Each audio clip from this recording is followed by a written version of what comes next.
Baggen da, for jeg får så mye å passe på. Nei, det er hit her. Oi, litt. Vil du ha kaffe? Nå skal vi ha kaffe, ja. Er det der? Jaha.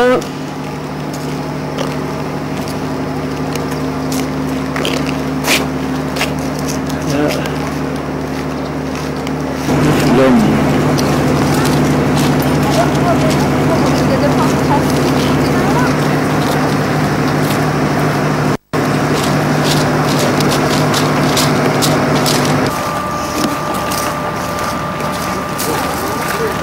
Fyrekua. Men det er noe kaffe nå, vet du. Det er ikke plass der inne. Ikke plass? Nei. Jo. Nei, sitte ute da. Det går ikke en krus mot her borte. Vi er jo kjempeheldige, for det regner ikke. Og her på Flom er det jo eventyrlig pent. Det er det. Terje og Truls var jo her, vi så jo det på det. Nei, men du sa det at vi... Nei, denne turen skulle vi ikke tatt, sa du. Sa vi ikke det? Negativen. Negativen. Men nå er du glad. Skulle vi ikke tatt, sa du. Sa vi ikke det? Negativen. Negativen. Så er alt i orden. Nei. Det er alt i orden, vet du. Men båt som går ut her. I reten, ja, altså. Jeg sa det i stad at det er mandag den 17. august i dag. 92. Var ikke du som flyttet deg over her? Tror det.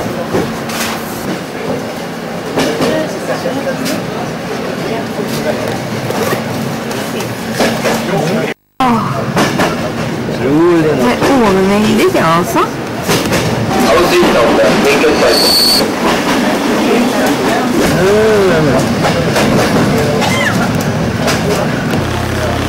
Ja, nå er det på Myrdal.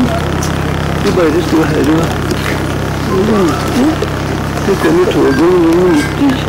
Så reiser vi videre til Bergen på svært utfart. Ja, det er nok. Har du en fin tur da, fru? Det er naturen du skal ta. Se på toppen der. Ja, det. Ja.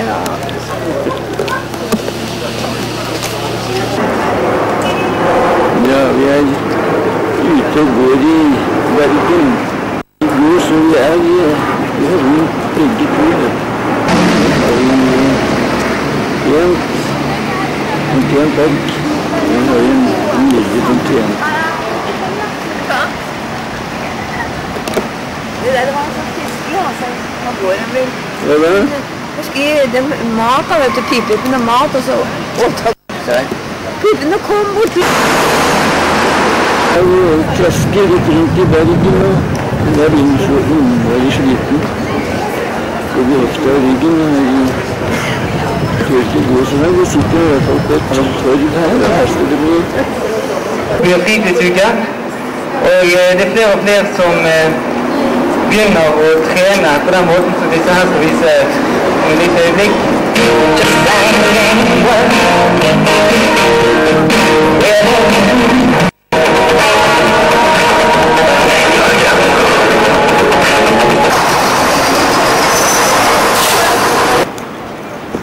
Ja, her ser vi det her klokka er 7. snart 7. I dag, tirsdag den 18. Og jeg ser vi da litt av bryggene. Vi har vært ute og spist middag. Ja, vi har vært ute og spist middag, og nå sitter vi her og går litt fint her.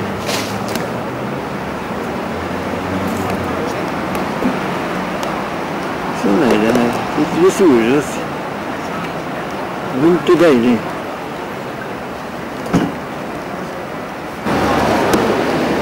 Bergensbanens høyest liggende stasjon, som er Finse. På 122 meter over havet. The train is now passing the highest situated station.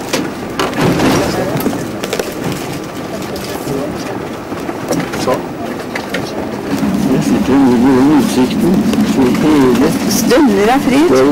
stønner at vi skal ha undersplass til stand. Og det er altså en egen råper, rett og slett bare hele personen.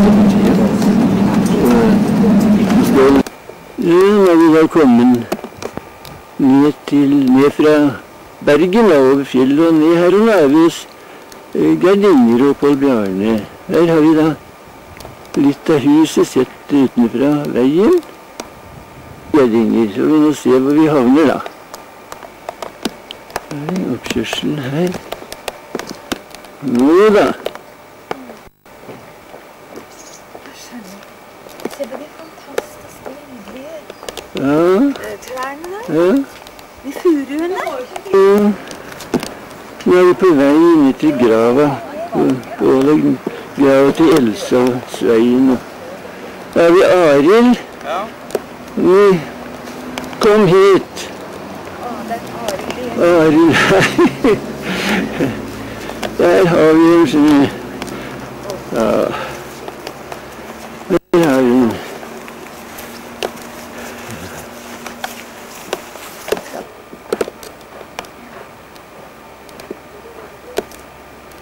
En blomst.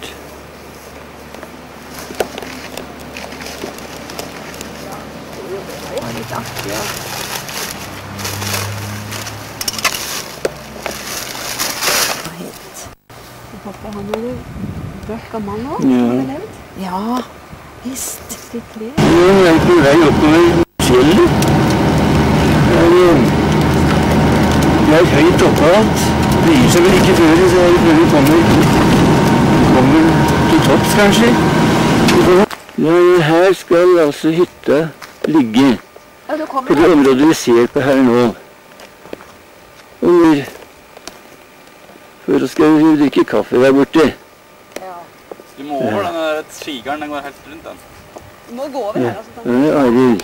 Hvis du ikke greier det, så kan du bare lave det. Da får jeg luften over. Her skal vi da holde en kaffepause. Nå.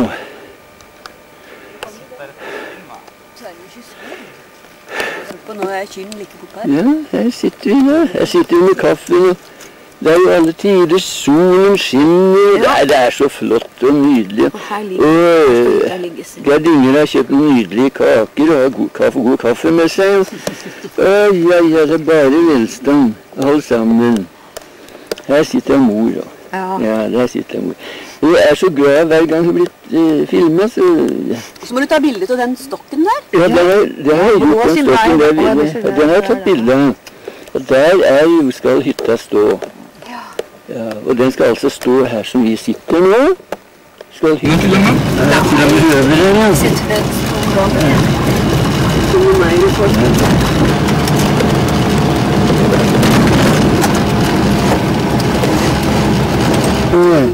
Arild må ut og lukke opp for at vi skal komme rundt omkring her. Her? Ja, til Vegard, vet du. Så her med omsatt og uten omsatt. Så forskjell. Litt skjer og fin. Litt tynnere. Litt spedere. Der var her. Luftige. Gode. Hei, Vegard. Hei på deg. Her kommer gubben selv, vet du også. Ja, hyggelig å se dere. Hei, nå får jeg synge en sang av Vegard.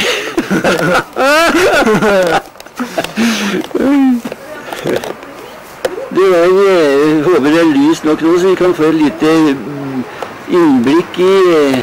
Ja, her er vi altså direkte inne fra det ærverdige vaffelselskapet. Vi går mot slutten her nå. Jeg kom på klarene. Ja.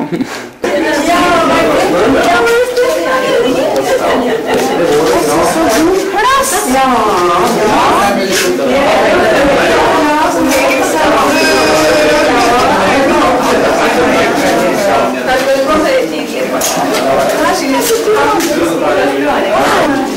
Kan vi hen da?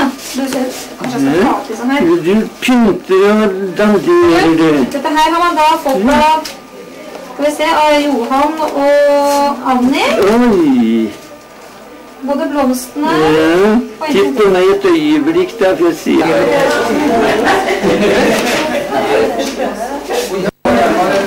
Så her ser vi, dette er 75-årsdagen min.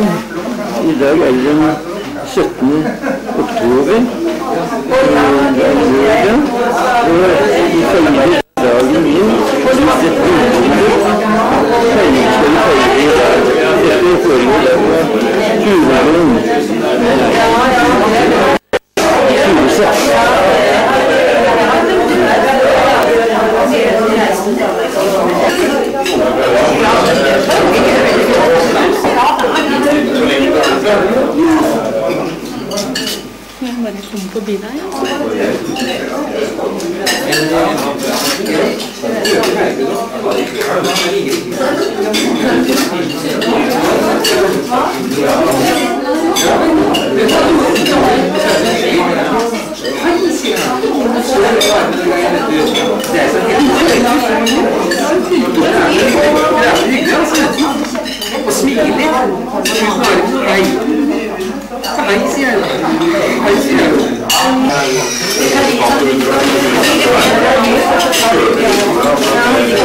Blunke til bestefar.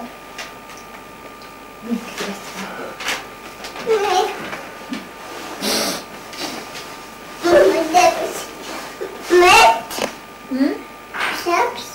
Den holder i hånda der, for den ødelegger bjørn. Sånn, det er fin da. Ja, og det er fredelig. Oi, meg. Den her er ikke farlig. Er det ikke det? Nei, da kan du filme hytta. Ja, da skal vi se naturen rundt her, og så kommer vi bort på hytta her. Syns du Ja, kombinasjonen det er så nydelig at Ja, du likte den? Ja, i all verden. Med svart og rødt og hvitt? Ja, det er så flott, da. Og fin inni den her. Det er helt kjempefint. Ja, Det er ikke bjørn, det vel? det der er en skikkelig tyttebærbjørn. Det spørs det, gitt. Du ser jo det på den lua, vet du. Ja, Ja, nei. Ildrød raser, er den ikke fin? har du, Ja, har du sett? det er en ordentlig bjørnunge. Pass deg, han biter. Ja, vi er i Vassfaret, vet du. Det må være bjørn her.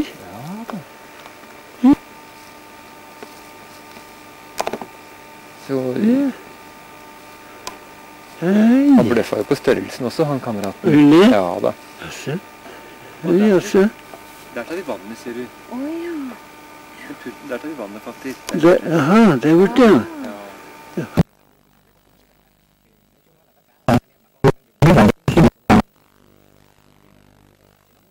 Được còn cảm ơn thì tất nhiên là nó phải cô lập giữa dân và cán bộ mình hơn rõ hơn là giữa dân và đảng hơn là cán bộ đảng giữa đảng và đảng. Thật ra là tôi không thể tưởng tượng cái cảnh sống người đối với tôi, bởi vì tôi không có làm gì hết. Nếu là cán bộ thì người ta chịu cực, dầu có gian khổ này chịu được. Còn tôi là người làm thường tôi không biết được gì. Cái kết quả của buổi chiến dịch vừa làm tôi đưa tôi là một người không phải là cán bộ mặt trận đã trở thành là một người tích cực tham gia vào công việc của mặt trận. Gjennom opplysninger som ble samlet inn av CIA og gjennom andre etterretningskanaler skapte en forkjærlighet for statistikk. I økende grad ble det satt opp urealistiske kvoter for hvor mange som skulle tas til fange og drepes. The agency was lying in one case, and all these murders were going on in another case. And that this is my ideological house of cards was crumbling wholly as head court out to the province. And he sat there with his notebook saying, well, Ja, visst. Men det er ikke noe du skal...